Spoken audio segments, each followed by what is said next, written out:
sino kayang pinaririnig dyan ng tatay? Hindi kaya si Tita Annabel? Talak na talak yung mga magulang. Yung mga anak naman nananahimik.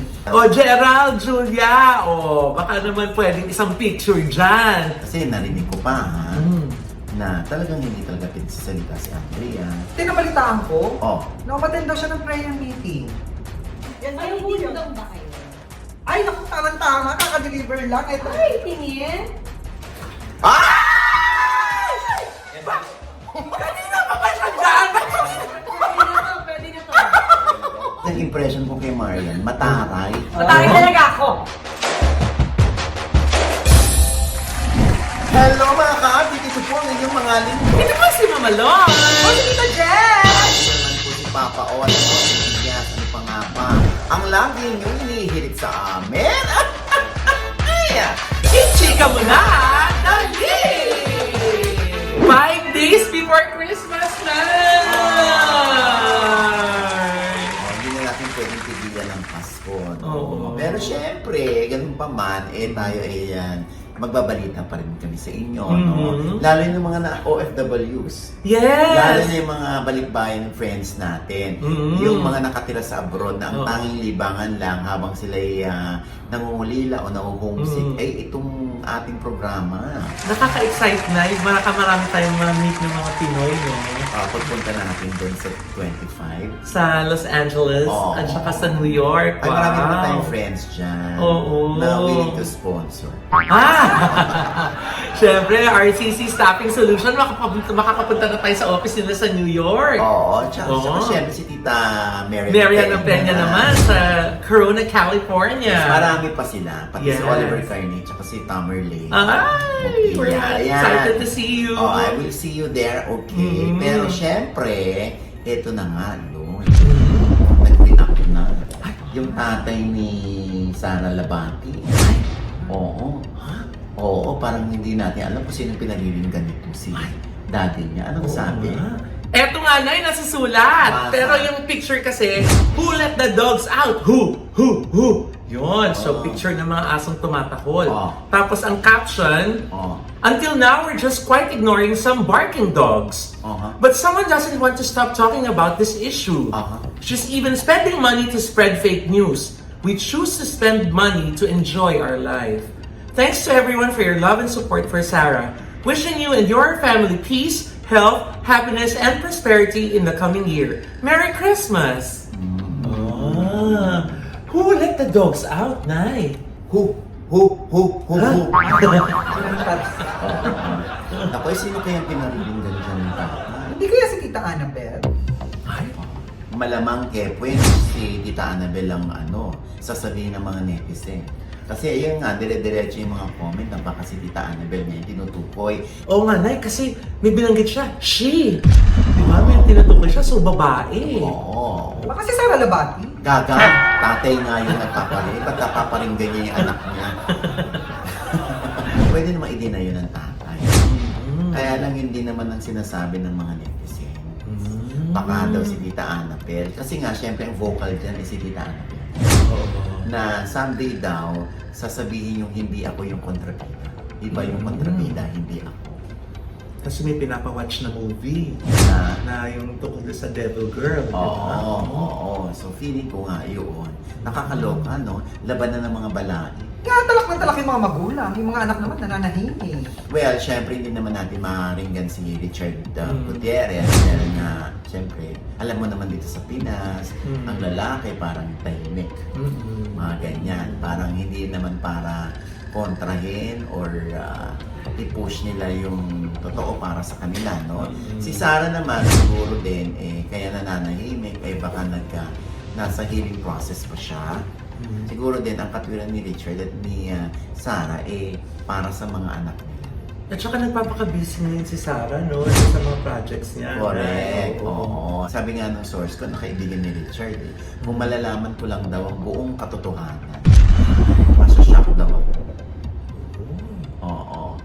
Na eventually, ma-absuelto rin daw si Richard. Kasi nga ngayon, di ba, parang kilala kasi si Tita Annabel na gerera, na mataray, hindi ba, na syempre, na Cebuanang palabas, di ba, ever since ganyan na yung image ni Tita Annabel. Pero, syempre, yung daddy ni Sara Labati at si Tita Annabel, maiintindihan mo dahil pareho magulang yan. Nagsusumbong sa kanila yung mga anak nila. Hindi naman natin alam kung sino yung kulang-kulang magkwento o kompletong ikukwento dun sa parent niya. Hindi naman din natin alam kung merong, oo, mali ako mami, mali ako daddy. Hindi naman natin alam kung sinong gaganon. O normally ang mga nangyayari dyan kung ano yung pabor doon sa anak, yun na ikukwento sa magulang. Kaya abangan na lamang natin ang susunod na kabanata. Basta tayo rito sa Showbiz Update, open pa rin sa panig nilang dalawa. Oo nga. Oo. At siyempre magpapasko na, hindi ba? Feeling ko naman baka lang din kailangan nila magpahinga na. Para na rin sa mga bata. Pero ang maganda na isa nakikita natin dito sa sitwasyon na to, no, yung co-parenting nila doon sa mga anak nila. Kasi, di ba, hinahayaan nila na minsan na kay Sarah, minsan na kay Richard, di ba? Kaya if there's any consolation dito sa sitwasyon na to, yun nga, yung hindi naman nararamdaman ng mga bata na wala silang nanay o wala silang tatay. Kasi pareho silang nandun para sa mga kids. Ito, Teha, may iba naman tayo. Oo, bakit? Kanina lang, nag-check ako ng mga IG. Oo. Napansin ko lang, parang walang like and comments itong si Julia kay Gerald. And si Gerald din kay Julia. At wala rin silang post na kasama ang isa't isa. Kahit sa story. Oo. Ay, Ano meron? oo nga na. Ano gusto mong palabasin? Ano lang, napansin ko lang. Kaya nga tinatanong kita Baka naman hindi talaga sila mapagganon. Hindi rin sila ma-like? Comment? Oo, siguro hindi sila ganon. Siyempre baka rin naman gusto rin nila maging privado. Baka rin naman lihim na nakikita sila na hindi na kailangan pang i-post. Diba? Nagkataon lang na talaga sa mga panahon ngayon, hinahanap ng mga tao yan. Na bakit hindi sila magkasama lately, bakit ang tagal na ng huling post nitong isa, pati itong isa, tagal na rin yung post niya, bakit hindi na nasundan, bakit ang tagal ng nakabakasyon sila pareho, samantalang dati naman talagang super post sila, ganon. Aabangan natin ang sagot ni Julia at ni Gerald dyan. Mali mo pag nakita tayo, diba? At nakita natin sila. Ano siya sabi nyo? Kami pa rin, no? Hello! Ganyan na ganyan si Julia. Very Julia yung pagkakadeliver mo. Diba? Pero hindi yung mukha, mamalo. Mukhang 32 years. Ay! Sinabi ko na naman! Pareho mo nga si Julia magsalita, oh! Bakit inaano ko ba yung mukha ko kay Julia? Oo, si Jens na rin nagsabi Ano doon. kasi hindi. Anyway, hintayin natin baka naman mag-post sila. Kasi tumulak na patungong LA ang magjowang Gerald at Julia para magbakasyon nung December 19. So ibig sabihin, hindi lang talaga sila mahilig mag-post ng kanilang mga ganap, mag-like at mag-share. At least, ang importante, sila pa rin. Gerald, Julia, baka naman pwedeng isang picture dyan na i-post, di ba? Para kumalma yung mga nag-iisip ng mga fans at netizens, di ba? Tama na yan, Mamaloy. Dito naman tayo. Itong si Andrea Brillante. Ba't hanggang ngayon hindi pa rin nagsasalita? About? Sa mga issues na kinasasakutan niya. Madali mo ba si Andrea? Wala. Tawagan tayo. Andrea, magsalita ka naman para malaman din ng iyong mga fans ang iyong panig. Yes. Oo, kasi syempre na ikukumpara yung pananahimik mo ngayon doon naman sa pagsasalita mo dati kay Richie at Taylor and May, no? Yung vocal siya dati, tapos Vocal ngayon siya. silent. Oo. Pero ako naiintindihan ko kung bakit nananahimik si Andrea. Kasi at this hour, at this point, tulog siya Tagal na. Tagal naman yung matulog. Ano mo kaya tayo din lang ba? Sasampalin kita dyan, Jess. Oo nga. Hindi. Baka lang din pinili niyang manahimik. Ganun lang naman yun. At saka, siguro na rin, hindi siya pinagsasalita ng production, ng mga may kinalaman sa kanyang career. Kasi nga, whatever she says, ganun pa din. Makakakita pa rin ng mali yung mga tao. Kasi narinig ko pa, na talagang hindi talaga pinagsasalita si Andrea. Tinabalitaan ko, Oh, na-attend daw siya ng prayer meeting. talaga. Di bongga? Parang nagso-soul searching siya. Di okay. Kung totoo man yan, di okay yun. Maganda yun. May soul searching pa nung nalaman si Jess. Oo nga. May bago na naman siyang theory Bakit ganon, Jess? Hindi, kasi ganyan ako dati. Oh. Ano? Nalungkot ako. Bakit? Punta ako sa Baguio, mag-isa, nag-soul searching ako. Oh, talaga. So, kumusta? Ayun, ang dami ko nakitang souls. Takot ako, ha? Hindi ito hinahanap ko. Ibang souls ang nakita ko. Soul searching pala. Ay, nako. Oh. Anyway, ako naman ay patuloy na nanonood ng senior high. Maganda ang senior high, sobra. Pero balita ko, take a cut short na daw. Senior high. Ay, hindi, ganun lang talaga ang buhay ng senior high. O, tatapusin lang kung sinong pumatay kay Luna. Oo. Siyempre, nakadagdag pa dyan yung dati, di ba? Ang ganda ng Ronnie Barro. Oo. Tapos, nitong huling taping day, ayun. Naka-nomo na naman ng lolo mo. Talaga? Pero ako naniniwala ako. Siguro nga, no, kaya numunomo umiinom si Barro. Siguro doon lumalabas yung husay niya. Kaya lang syempre bawal sa set yun. Oo nga. Pero ako naman, syempre kailangan labanan mo yung alcoholism. No? Kailangan kaya mong umarte pa rin nang hindi ka naka-alcohol. Si Baron, ang galing niyang umarte. Kaya yung ibang tao sa set sinasabi, ang husay ni Baron pag nakakain. Kaya nga lang, Mama Ogs, hindi pwede yung ganun sa set. Kailangan umiinom. Pero Nay, paano ba yun yung sinabi ni Jex na ika-cut short? Hanggang doon na lang ba talaga yung schedule ng senior high? O dapat matagal pa pero pinutol na? Hindi ko alam Loy, kung hanggang ganoon lang ang buhay ng storya. Pero alam mo, mas naniniwala ako kung ika-cut short ito tapos tatapusin yung film. Mas malakas pa rin yung impact. Kasi pag sinalsal mo siya, di ba? Parang lalabas. Pag sinalsal mo siya, parang pag in-stretch mo, di ba? Baka malumaylay. Tapos nag-aano ka na lang ng mga subplot dyan para lang humapa. Mas maganda ng gano'n. Pero hindi naman naidahil dun sa mga isyong kinasangkutan ni Andrea. Ay, acting naman ito, hindi naman yung issue eh. Mahusay si Andrea. Diyos ko, yan ang hindi natin kayang i-deny. Napakahusay ni Andrea bilang si Sky at si Luna. Hindi ko talaga siya nakikitang si Andrea. Siya yung character. Ganun kagaling si Andrea. Yes. Hindi naman sa bumabawi ka, te. Hindi ganun kagaling si Andrea. Gusto mo yun? Gaga, magaling talaga yung lola mo.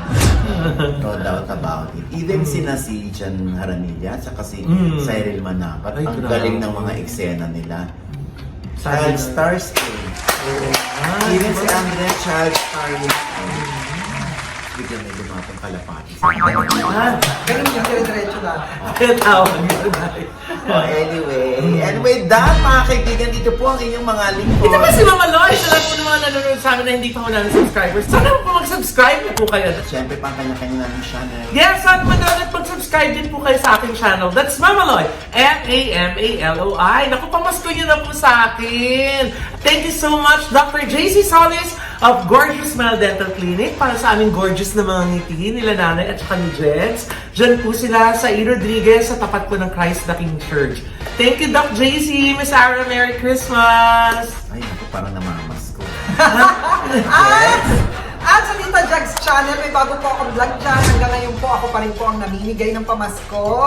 Oo, panoorin nyo yan sa akin vlog. At pasalamatan ko lang ang iconic star, ang Lux Premier Beauty and Wellness, at ang Entrancision PH. Thank you po!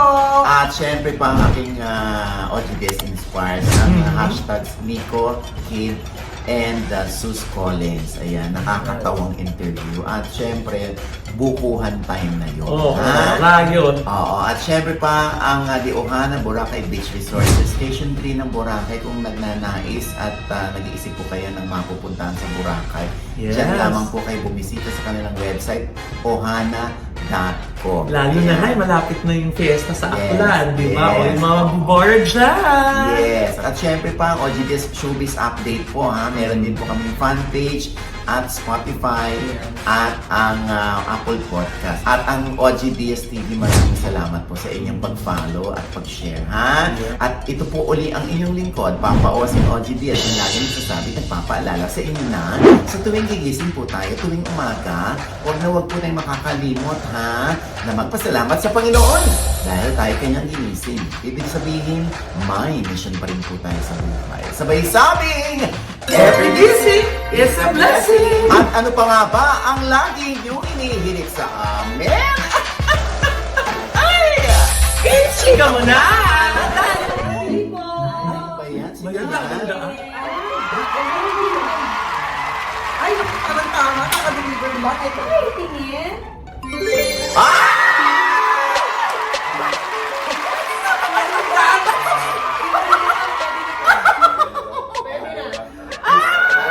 Nakakaloka. Grabe yung kanina nila. Parang feeling ko malilink yung dalawa na yan. Meron yung mga Ay! Siyempre! Naku, Diyos ko. Naku, itong pinakaabangan nila mag-guest sa tindahan natin. Yes! Sino pa nga ba? At itinutukoy Ding Dong, Dantes, and Marian Rivera. Naku, kailangan po tumuto kayo ha, kasi wala tong rewind. Diba? At syempre kaya naman nandito yung dalawang ito dahil nga, Diyos ko, kami na po ang nauna. Magyayabang na kami. Mas nauna kaming manood kesa sa kanilang dalawa. Yes! Wala nilang rewind na napakaganda. Oh my God! Oo, Diyos ko. Ayan, oh. Napakaganda po ng pelikula nyo. Gaya ng pinag-usapan natin mga post namin sa mga social media accounts namin. Umuwi kaming luha kami ng luha dun sa loob ng ng sinihan, di ba? Grabe. Grabe talaga po itong pelikulang to. Buti po na napagpasyahan yung gawin itong movie na ito. Original concept ni Enrico Santos. So, siya mismo yung pitch. Doon palang na-inlove na kami doon sa material. Lalo na nung nabasa namin, naku, sabi namin, it's a story that really has to be told and produced. Dahil grabe yung naging impact niya sa amin kahit pinabasa pa lang namin. Eh, what more kung talagang makita na natin sa pelikula. Kaya yun, thankful kami na umabot tayo dito. Kasi namin, hindi na namin magagawa kasi ilang taon na yung nakalipas eh. But we're really, really grateful na nabigyan pa kami ng opportunity to do it. Pero naloka ako, ba't kami naunang manood? Ikaw, kayong dalawa na kayo yung bida nun, hindi niya pa napapanood. Oo nga. Di ba? Sa premiere night na lang kami. Kasi syempre, kami, excited kami sa mga magiging reaction ng mga tao after nila mapanood. Parang ikaw, mahal ka sa amin, naging reaction mo dun sa pelikula. Ay, Diyos ko, grabe. Oo. Kaya nga, ito nga yung tanong natin sa kanila. Oo. Ano yung ginawa niyong mali nung araw na gusto niyong balikan kasi gusto niyong itama? Ay, may ganon. Ang lalim ah. Ayoko na magsabi ng bago kayo kunin ni Lord. Ha? Huwag naman. Oo. Meron ba? Minsan hirap mag-isip on the spot, no? Oo, kasi Oo. ako napaisip ako niya nung napanood ko yan. Oo. Ano nga kayo mga mali ko? Ang dami. oo. So sa dami, nakalimutan ko na siyang Akala ko sa dami, ayaw ko na lang isipin. Meron ako gustong balikan. Kasi dati, grabe grabe yung tip ko sa mga waiter talagang baka sobrang kasi parang walang kwenta. Pero alam mo, na-realize ko talaga yung value ng servisyo Ng tip. especially nasa Oo, F&B industry. tama. So sabi ko, nahihiya ko sarili ko dati na ganun yung tip ko. Gusto ko talaga, pag meron kasi talaga na sa restaurant, may sinisiguro kong maganda yung tip kasi Oo. we appreciate the work, Yes. diba? Especially yung mga nagsisilbi sa atin pag kumakain tayo. So yung mga ganung bagay. Oo. So, mabuti tinanong mo dahil babalikan ko yun kung po pwede. Talagang mas O gaganda pwede naman ang kasi pagtitip ko. hindi, in fairness naman kasi nung araw, hindi pa masyadong sikat si Ding Dong. Kaya siguro limited lang Limited yung din tips. yung budget, di ba? Eh ngayon, Diyos ko, alam mo na. Ding Dong, alam mo magbubukas kami ng restaurant. Hindi, saka siguro, lalo na naiinom. Lalo na Bukas ng naiinom. restaurant dahil lang sa tip ni Ding Dong. Lalo na rin siguro na yung nagkaroon na sa mga businesses na restaurant, na appreciate niya yung mga, mga nagsiserve. I think we got to work with restaurants, especially nung pandemic dahil doon sa delivery service. Yes. So, ang Ay nako. So ang galing talaga nila. Very much appreciated ang trabaho at contribution dun sa buong ecosystem. Sabihin mo na mababaw yan, pero malalim kay Ding Dong yan kasi gusto niyang balikan yung mga waiter. Hindi, at saka it makes us realize na oo nga, no, tayo din dati, no? Ganun na. Yun yung mga, may chance pa tayo ngayon na baguhin dahil binibigyan tayo ni Lods ng chance. Oh! Gusto mo yun? Huwag mo nang sabihin yung Lods, hindi nila... Ay, na-learn ng chance. Lods. Yun yung panonoorin na. Kung sino si Lods Oo. sa Rewind. Yes! Pero baka nakakalimutan si Marian. Ha? Ano naman ang gustong balikan o pagkakamaling gustong balikan ni Marian na gusto niyang bumawi at itama. Parang hindi pagkakamali. Siguro gusto kong i-rewind yung pagkakataon na maliliit pa yung mga anak ko. Na nandyan lang sila na hindi gumagalaw. Hindi naman hindi gumagalaw, parang manika lang. Yung nandyan lang na hindi malikot, naka-steady lang. Na talagang lahat umaasa para sa'yo. Kasi ngayon, syempre, malalaki na kanya-kanyang ano mga gusto nang gawin eh. So nakakamiss yung mga baby pa sila. Pero dun sa pelikula po ba, kasi syempre alam natin magkasama sila sa bahay, di ba? Meron po bang eksena sa pelikula na medyo naging challenge para sa inyong dalawa? Aside from dun sa sa intimate scene, kasi nabanggit na nila yun na sa yung intimate scene yung isang mahirap pa sa kanila. Pero aside from the intimate scene, meron po bang medyo nahirapan kayo or na-awkward. Na-awkwardan kayo na eksena? Kasi parang po kayong hindi mag-asawa doon. Meron. Talaga? Ang problema pag sinabi ko yung eksena yun, medyo... Na-spoil na! Naku, Diba? kaya kailangan natin abangan. Oo nga. Pero mahirap yun kasi isipin. Ang hirap nga po nung eksena yun. Alam mo, narinig ko, nakakaloka. Kahit ako hindi ko gagawin yun. Kikilabutan Di ba? I'm sure, di ba nag-workshop ka ngayon, di ba? I'm sure may mga ganong activities kayo sa mga estudyante. Oo. Hindi ko kakayanin yun. Pero, apakaganda, apakagwapo nila doon. Sabihin na lang natin para alam na yung abangan nila. May isang eksena doon na umiiyak si Ding Dong. Yung eksena pong yun ang sinasabi niya. Yung grabe yung iyak niya. Oo. Ay, grabe na. Hindi naman niya na kompleto yung sentence niya. Hindi nga makapagsalita, kakaiyak. Tinan mo, kakukwento namin dito na peppermint We hope and pray na yung mga manonood ng ganitong klaseng tema, appreciate nila. So, rewind ako talaga. Bagay na parati ko sinasabi, bagay siya sa Pasko. Ang ganda talaga. Nakaka-excite talaga na yun. Sobra. Gusto kong panoorin nga ulit-ulit eh. Actually, nag-ano rin ako na ulitin siya. Diba? Kasi baka mag-iba naman yung Ano to? Hindi namin edit. Hindi, malay mo, bumalik na ulit yung luha ko. Ako, ayoko na ipiprint ko na naman. So, anyway, si Ding Dong dito ay pang best actor ng performance. Yes! Si Miss Marian din! Pang best Pero actress! parang binigay lahat ni Miss Marian kay Ding Dong. Ha? Pila mo? Oo. Hindi ako, lalaban ko rin si Miss Si Marian. Miss Marian, binamani niya eh. Ha? Binamani niya na parang gusto ko maging best actor itong asawa ko. Meron ka bang ganong thinking, Marian, na si Ding Dong gusto kong mag-emerge as best actor? Si Dong alam niya yan. Every time na may mga ganitong pagkakataon at may end siya, palagi namin pinagpiprayan. Pero siya, palagi sinasabi sa akin, bonus na lang siguro ko ibigay sa akin yan. Ang mahalaga, nakagawa ko ng magandang pelikula. Palaging very humble yan sa aming pamilya. Kasi kapag nakikita namin, ay Dan, ang galing mo doon, best actor ka dyan. Alam kong masaya siya, pero palagi niya sinasabi na mas mahalaga sa akin na kung ano yung makakontribute ko sa pelikulang Pilipino. Palagi siya gano'n. Tsaka pag umiiyak ka dito, naiinis ako sa'yo. Bakit? Ganda-ganda mo. Oo nga. Umiiyak na. Di ba tayo pag matungal, si Mario talagang umiinom pa rin. Ang ganda! Ano to? Parang parang dinikit lang yung luha. Ganun pa rin ang mukha. Apakaganda, Diba? diba? Oo, ayan. Sa kanila na rin manggagaling yung lesson. Anong lesson ang makukuha dito ng mga tao? So wala na. Kailangan yung oras mo, isipin mo. Huwag mo nang isipin may bukas. Dapat gawin mo lahat ngayon. Kasi hindi mo na marirewind yung panahon na ngayon, yung panahon na to. So, nangyari, meron mo talagang gustong gawin, gustong sabihin. Now is the time. ka na maganda eh. Oo. Palaging may second chance sa buhay, pero sabi nga natin, kahit bigyan ka ng pangalawang pagkakataon, hindi mo na maibabalik yung mga nagawa mo nung nakaraan. Naku, parang merong gustong balikan si Marian.